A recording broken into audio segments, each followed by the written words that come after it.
Ideas que transforman, voces que conectan. Esto es Conecta Ideas y yo soy Héctor Delgado Paniagua. Bienvenidas y bienvenidos a este espacio para conversar sobre las ideas que están dando forma a la arquitectura de todos los días. Esa que habitamos, que consumimos y que muchas veces sin notarlo también nos transforma. Hoy me conecto con Ural Espinosa, arquitecta y docente nicaragüense, que desde su experiencia entre Nicaragua y Chile ha venido reflexionando sobre cómo cambian nuestras ciudades. Este episodio se titula Gentrificación sin filtro. ¿Quién gana y quién pierde cuando se renuevan los barrios? Hoy abrimos la serie de la arquitectura nuestra de cada día, donde conversamos sobre los espacios que habitamos y sobre las decisiones visibles e invisibles que les dan forma.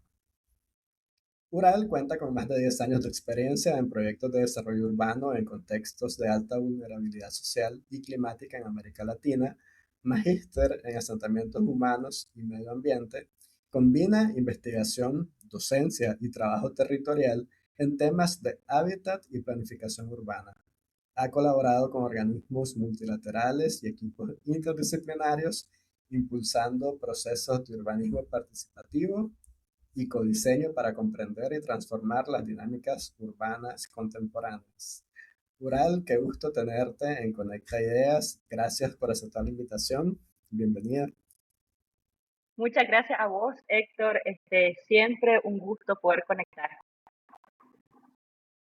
¿Qué pasa cuando el barrio donde creciste empieza a sentirse como un lugar diseñado para alguien más?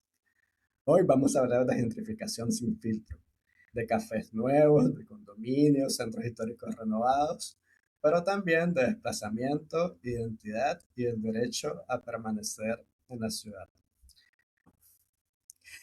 Ural, ¿cómo explicarías la gentrificación a alguien que nunca ha escuchado ese término? Bueno, bien, Héctor. Debo decir que un tema bastante interesante, pero que yo me he topado con este tema como por consecuencia, ¿no?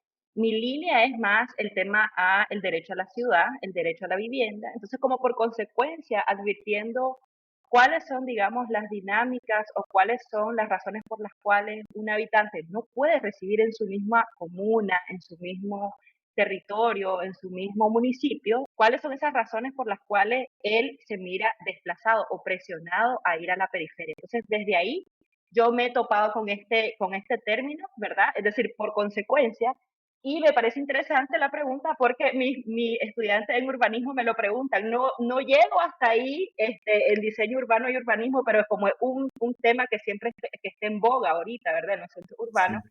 Entonces ellos me los preguntan. Y yo se lo explico así, que la gentrificación es la instalación de clases medias, medias altas, altas. Digo instalación porque algunas, digamos, un poquito más diplomáticos, más bondadosos, ingenuo tal vez también, porque algunos autores inclusive lo dicen polarización. Estas clases en donde los residentes normalmente son clases populares, clases bajas. Entonces, ¿qué es lo que pasa cuando una clase de mayor poder adquisitivo se instala en un territorio en donde normalmente, digamos, las clases bajas que estaban residiendo ahí, pues encarecen los precios de la vivienda? Yo les digo a mis estudiantes, ¿qué pasa, verdad, cuando una urbanizadora llega a la periferia de la ciudad? Esta señora que vendía tortillas en la esquina, ya mira de que puede vender su tortilla no a 2 pesos, sino a 5 pesos. Además, adicional a todo el encarecimiento de la vida en términos generales. Entonces, ¿qué pasa con el residente que está acostumbrado a comprar estas tortillas en 2 Córdobas? Entonces se mira poco a poco presionado a que ya no puede residir en ese mismo territorio porque todos los precios están incrementando en función de este nuevo residente. Así es como se lo explico a mi estudiante de manera, digamos, muy sencilla. Ahora bien, una de las cosas que me gustaría también hacer, digamos, este gran paréntesis, porque el contexto es latinoamericano. Recordemos que el término de gentrificación es un término más bien anglosajón, es decir, que se originó en Londres, ¿verdad? Por los centros históricos en Londres, por los centros históricos en Estados Unidos. Entonces, claro, el contexto de centro histórico o de centros urbanos en esas ciudades es muy distinto al de en Latinoamérica. Entonces, por eso también y por consecuencia es que se dice que venimos un poco tarde al término porque muchos académicos se rehusaban porque teníamos diferentes características en nuestros centros urbanos. Una, por ejemplo, es que puede ser en centros internos, es decir, al centro de las ciudades, que normalmente son centros históricos, pero no exclusivamente, Como el y caso de San Salvador, que se ha vuelto famoso. exactamente. O bien podría ser en la periferia de la ciudad. O sea, instalación de clases medias, media altas, también se miran en la periferia de nuestra ciudad y eso es súper habitual en Latinoamérica. Es decir, estas urbanizadoras que vemos, ¿verdad? Estos condominios cerrados que vemos, de repente en la periferia de la ciudad. Esa es una característica que no tiene los países anglosajones, pero que sí tenemos nosotros muy instalado en Latinoamérica. Sí, no, no, no, sí. Adicionalmente, por el hecho de que la tenencia de tierra, donde se acuñó este concepto, tenía una tenencia de tierra para las clases bajas y clases populares en situación de arriendo. Es decir, sabemos que en Estados Unidos normalmente las clases bajas, que están íntimamente relacionadas con un tema de segregación racial, no solamente social, está, digamos, en el marco de un arrendamiento a largo plazo. Entonces, es más fácil desplazar o hacer sentido a este concepto cuando vos arrendás y no tenés propiedad privada. Ahí te suben el alquiler y ya no puedes pagar. Tienes que irte Exacto, porque el dueño te le subió la mensualidad. exacto, exactamente. Entonces, te pueden sacar en 30 días o en menos, cuando viene la próxima tarifa del alquiler. Y el tema de la tenencia en nuestras ciudades, y por lo menos acá en Nicaragua, hay muchos propietarios de vivienda que tal vez no tienen legalizada su propiedad, pero son propietarios del terreno, tienen años de residir y son desplazados de otra forma. ¿Es así? Exactamente. Nuestra política de vivienda que se instaló tras la política de vivienda chilena, que la instauramos y la conservamos en toda Latinoamérica, es tener vivienda de interés social en propiedad privada. Esa era, ¿verdad? Con la instalación del neoliberalismo allá. Entonces, también, por un mal o por un bien, tener vivienda de interés social en propiedad privada también te da herramientas, o sea, tener un papel legal, un título, en donde vos puedes un poco eh, no negociar, pero al menos reducir, digamos, este desplazamiento al unísono. ¿Sí me explico? Se ralentiza un poquito el desplazamiento y no es necesariamente lineal como sí lo es en los países anglosajones. Entonces yo creo que ahí tenemos, digamos, una pequeña herramienta y una pequeña diferenciación en Latinoamérica. Y aquí en Latinoamérica, ¿cuál sería la primera señal de alerta de que un barrio o un conjunto urbano está entrando en un proceso de gentrificación? Bueno, como ciudadanos, y eso me gusta la pregunta porque siempre es como ciudadano, ¿qué es lo que veo yo diferente en mi barrio, en mi zona, en mi territorio, que me haga las primeras alertas? Hay diferentes tipos de alertas que podríamos advertir.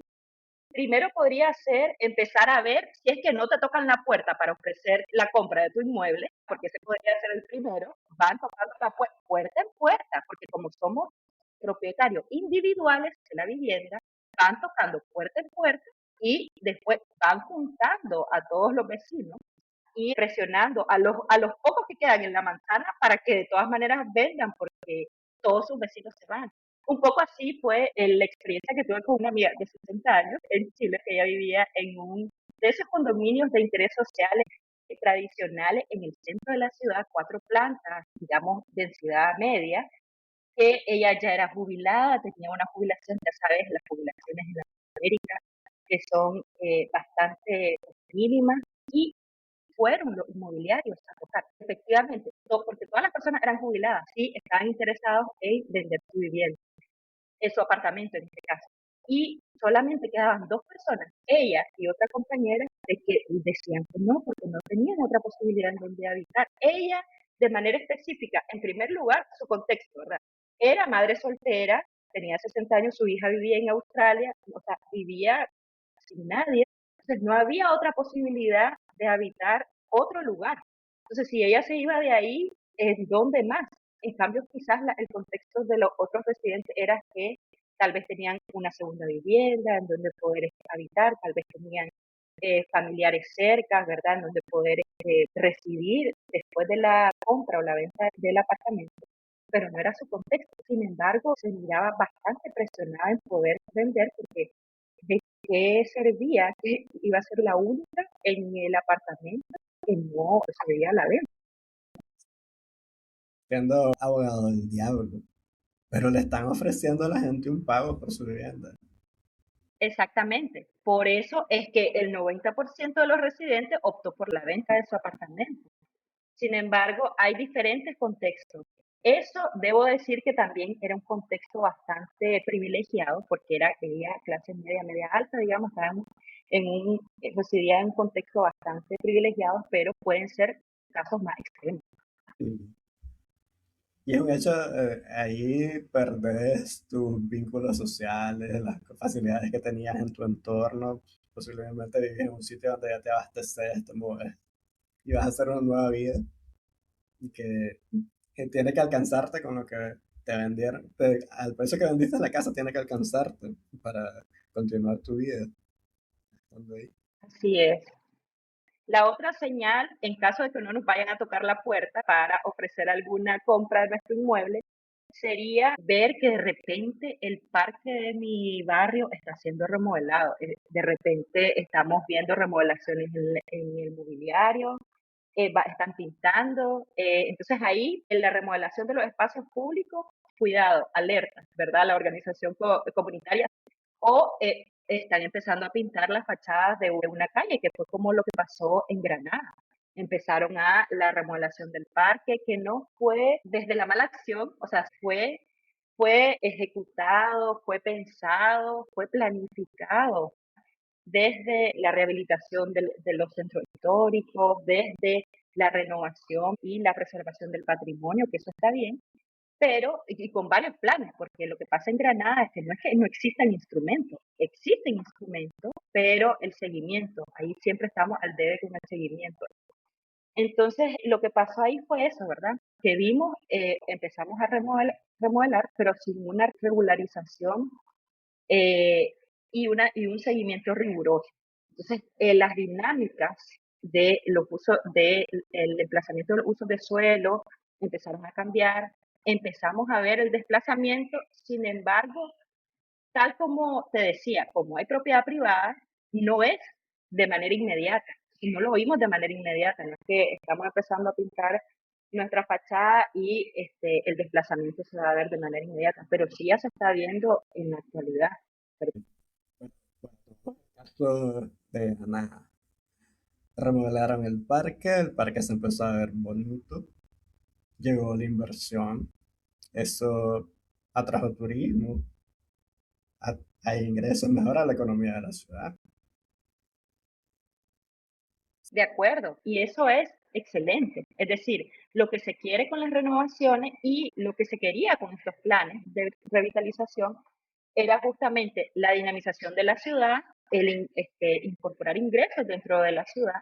Sin embargo, nunca se advirtió ni se tomaron medidas asociadas a las consecuencias de esta rehabilitación. Es decir, ¿qué voy a hacer para garantizar que esta dinámica cultural, que la quiero conservar, que la quiero exportar, que la quiero visibilizar ante el mundo, se conserve? Porque quienes garantizan la dinámica de los centros históricos son los residentes mismos. Es decir, lo atractivo de un centro histórico son las dinámicas sociales y culturales que se instalan a través de los residentes. Y expulsando a los residentes, quitamos, digamos, ese atractivo verdaderamente turístico, ¿verdad? Sí, ahí estamos hablando de los centros vivos, ¿no? O sea, un centro con gente en todo momento es un centro vivo atractivo. Si llega a ser solo de negocios, en determinado momento llega a ser un centro muerto, baldío, donde no pasa nada. Cuando se cierran los negocios no hay nadie. Eso al final es contraproducente para la ciudad. Ese es el lado que no se ve de cuando llega a ponerse todo este tema de negocio y desplazamiento de las personas. Pero entonces las ciudades no pueden cambiar, se puede evitar realmente que se desplacen. Vos estabas diciendo que se toman medidas, pero ¿qué tipo de medidas podrían ampliar ahí? ¿Qué medidas podrían implementarse para evitar ese desplazamiento? Es un tema súper complejo el tema de las medidas. Lo vemos en Ciudad de México, que le llaman esta triada de la gentrificación, estos barrios de Condesa, La Roma. Lo vemos también en ciudades como en Chile, que hay una falta de regularización. Yo estuve cuando estaba estudiando, justo estaba el boom de esta regularización de las renovaciones en Santiago Centro. Demolieron, digamos, las viviendas unifamiliares y empezaron a verticalizar, pero verticalizar de manera vertiginosa de las manzanas. Entonces, luego de eso, tras eso, se han venido dando, digamos, preocupaciones en términos de políticas públicas para hacer frente. Eh, Debo decir que suenan muy ideales, habría que ver ya de manera la implementación concreta. En México, en donde la gentrificación está más dada a subir la renta de los inmuebles para garantizar estos nómadas digitales que le dicen. Es decir, ahora que esto está, todo el mundo trabaja virtual, entonces todos los europeos, estadounidenses se van allá a estos sectores a trabajar porque para ellos claramente, según su ingreso, es muy bajo la renta. Entonces ahí, por ejemplo, están viendo la posibilidad de la regulación de estas plataformas como Airbnb, pero habría que ver cómo específicamente, en concreto, en la política pública, todo en el papel ahí todo aguanta, ¿verdad? Pero en el concreto, cómo se implementa. Entonces, ese podría ser un aspecto, digamos, de implementación para mitigar. Otra propuesta para mitigar que yo lo vi en Santiago fue el subsidio a la localización, le decían. Ahí habían pros y contras porque no ataca la raíz del asunto, que es la regularización de uso de suelo, de los precios de suelo, ¿verdad? El subsidio a la localización era que garantizaban la localización de vivienda de interés social en un lugar bien centralizado. Idealmente priorizaban los residentes de ese mismo, de ese mismo territorio, municipio, comuna, en un proyecto de interés social dentro de ese mismo municipio. Pero ¿qué pasaba? Ese mismo municipio, como con el incremento del uso de los precios del suelo, ya ese suelo ya no valía, si la vara cuadrada, solo para hacer de manera sencilla, ¿verdad? Valía 100 Córdoba, ya en el momento de la implantación del proyecto ya valía 500 Córdoba. Entonces, lo que hacía la política de vivienda es subsidiar ese incremento, pero los críticos dicen de que, ok, bien, en términos prácticos, garantizas la conservación de los residentes en su misma comuna, pero estás transfiriendo dinero del Estado a, al incremento de los precios del uso de suelo, porque no estás regulando el suelo, lo que estás haciendo es simplemente pagando el incremento y peor aún con dinero del Estado. Sin embargo, una política que conserva mínimamente los residentes dentro de su comuna. Lo que se debería de hacer y la génesis del asunto es la regularización de los precios del suelo dentro de la ciudad. Es decir, en el mundo ideal, tener que el Estado debería de tener un banco de suelo, ¿verdad?, orientado a la vivienda, y debería también regularizar los arriendos, ¿sí? Los precios de arriendos, priorizando siempre el arriendo hacia el residente de la comuna. Ahí también cuando yo estuve en Santiago, miré, de hecho lo miré también, estaban justo finalizando la construcción en Recoleta, que dicho sea de paso, Recoleta tenía un alcalde comunista. Hicieron una inmobiliaria popular, construyeron un edificio de apartamentos exclusivamente orientado al arriendo, pero las personas que podían postular eran personas que se postulaban, ¿verdad?, que hacían la fila y que ellos verificaban cuáles eran sus grados de vulnerabilidad, como la ficha única que nosotros tenemos. Entonces, entraban exclusivamente las personas con mayor grado de vulnerabilidad. Inclusive habían, porque en ese momento estaba en boom el tema de la migración, muchos migrantes en Recoleta y en Estación Central, haitianos, colombianos, venezolanos también. Entonces había también una cuota para personas migrantes.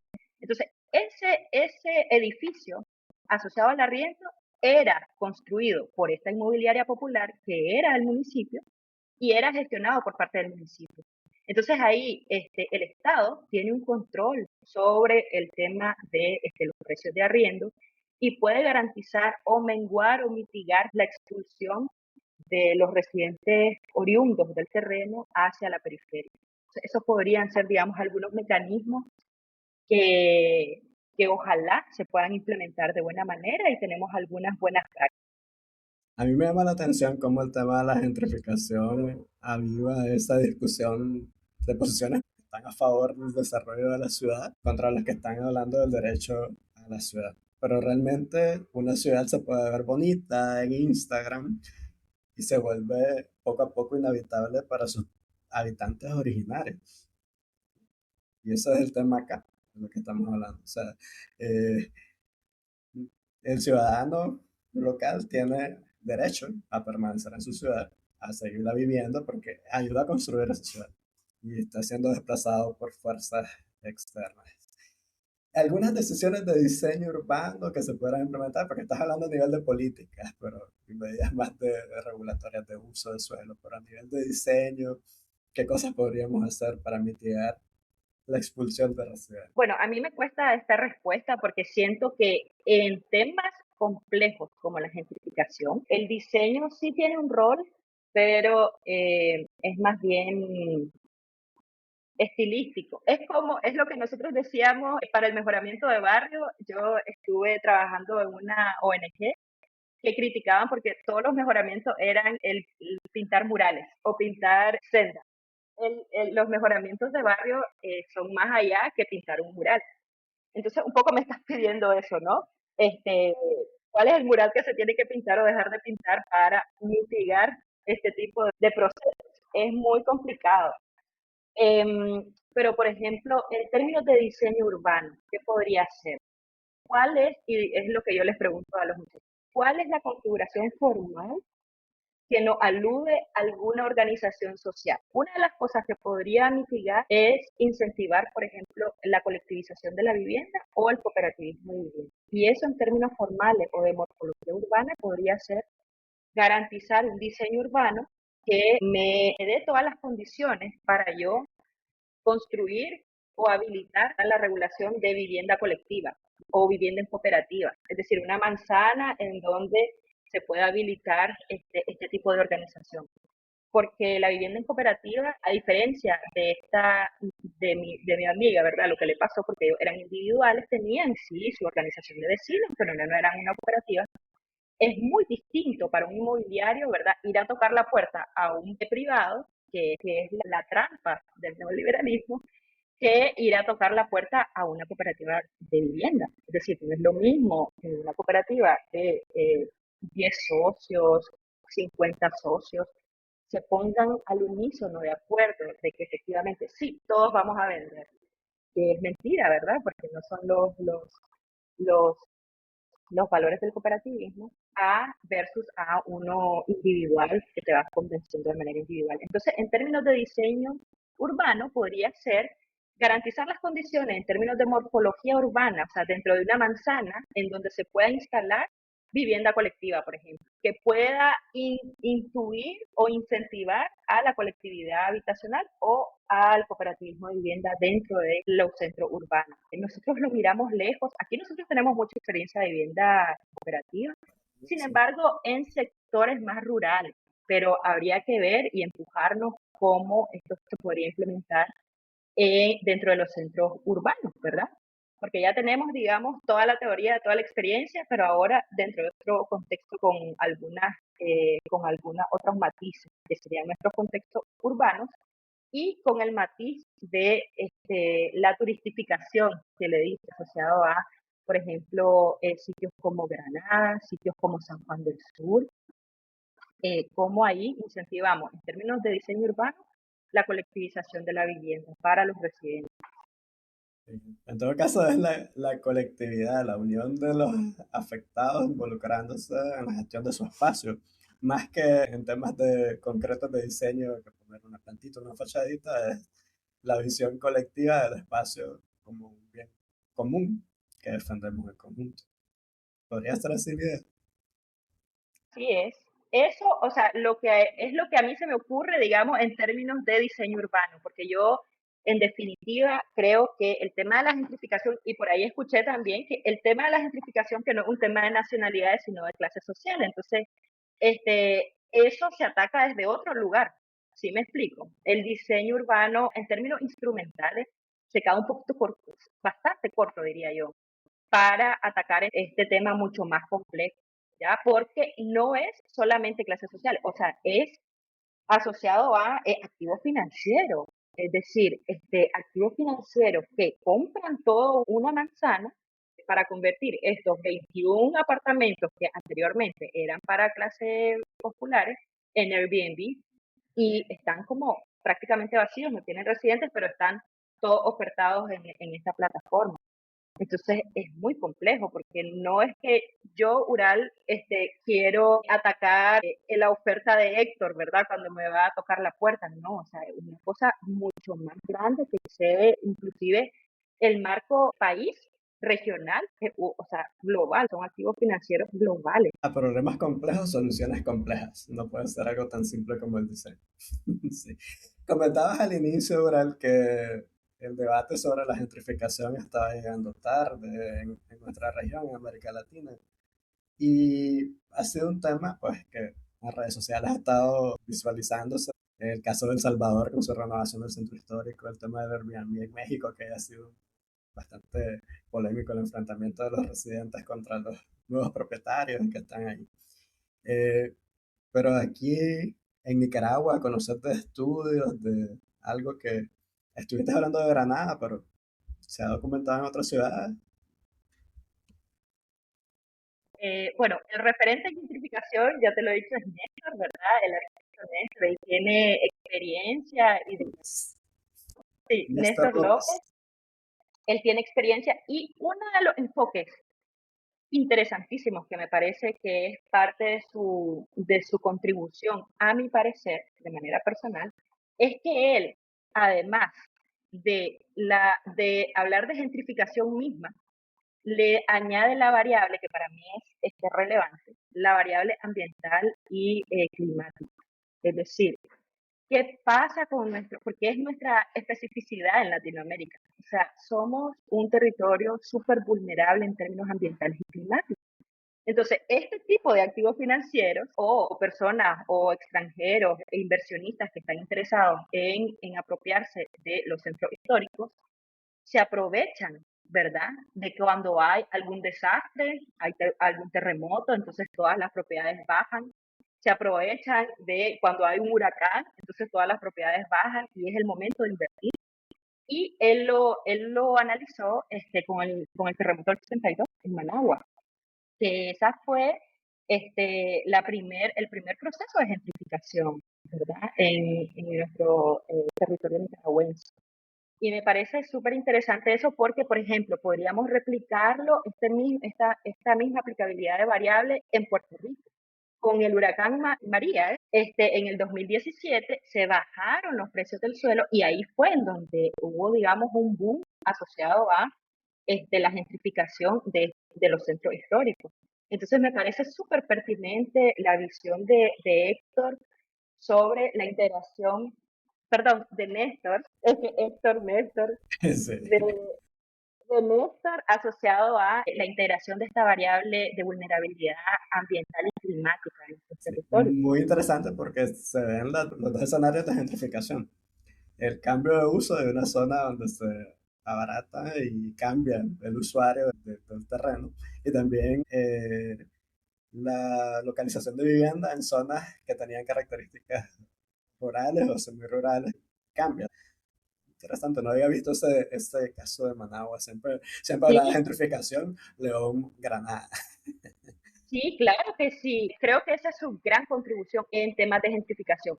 Integrar la variable de vulnerabilidad climática.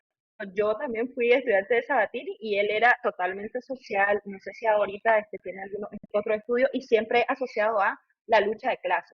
Pero Néstor lo que integra es nuestra vulnerabilidad climática asociada a este tipo de incidentes.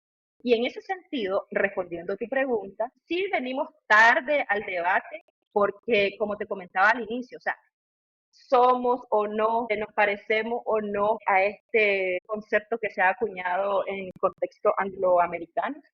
Pero en términos concretos, sí hemos sufrido procesos de gentrificación y en nuestro país nicaragüense desde el 72 que se relata. Sí hemos experimentado procesos de gentrificación, pero en términos, digamos, académicos, dentro del área de la investigación, conceptuales, etcétera, efectivamente estamos un poquito bastante desfasados de ello, asociado a el análisis de estos procesos que se dieron hace bastante tiempo ya.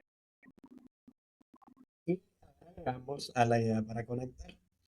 Antes de cerrar cada episodio, siempre les pido a quienes me acompañan una idea para nuestra comunidad. Así que, Ural, ¿qué reflexión o aprendizaje te gustaría dejar resonando sobre cómo planificar la ciudad? A mí me gustaría relevar una frase que escuché de una alumna. A mí, yo siempre aprendo de mis estudiantes y es renovar sin desplazar. Eso debería ser nuestra insignia como planificadores urbanos, como arquitectos, porque la renovación no es mala en sí misma. Las ciudades eh, tienen la capacidad para renovarse, también tienen el derecho. Yo tengo como residente el derecho de estar en un centro histórico bonito, que el municipio se encargue de garantizar la conservación del patrimonio en el que habito, de que el municipio se encargue de garantizar la rehabilitación del parque. Tengo derecho a eso porque tengo derecho a la ciudad que habito. Sin embargo, lo que está mal es la falta de regulación, ¿verdad? Es la falta de seguimiento de los planes que ya existen, porque en algunos casos ya existe la política pública, ya existen los planes de renovación, pero la falta de seguimiento. Muy potente esa idea. Las ciudades necesitan transformarse, o sea, sería ingenuo negar esa necesidad de transformación de las ciudades. Pero una ciudad verdaderamente humana no expulsa a sus habitantes. Se oye fácil, se puede decir fácil de ejecutar, pero realmente es complejo, pero es urgente. Mejorar sin desplazar. Ahí nos tendríamos que preguntar, no es quién llega a la ciudad, sino quién se queda en la ciudad. Entonces, muchas gracias, Dural, por estar aquí hoy. Esta plática da para más, pero tenemos que cortar. Muchas gracias a vos, Héctor. Un abrazo fuerte y siempre, siempre anuente a seguir conectando. Muchas gracias. Y gracias a quienes nos escuchan en Conecta Ideas, ideas que transforman, voces que conectan. Yo soy Héctor Delgado Paniagua y esto fue Conecta Ideas.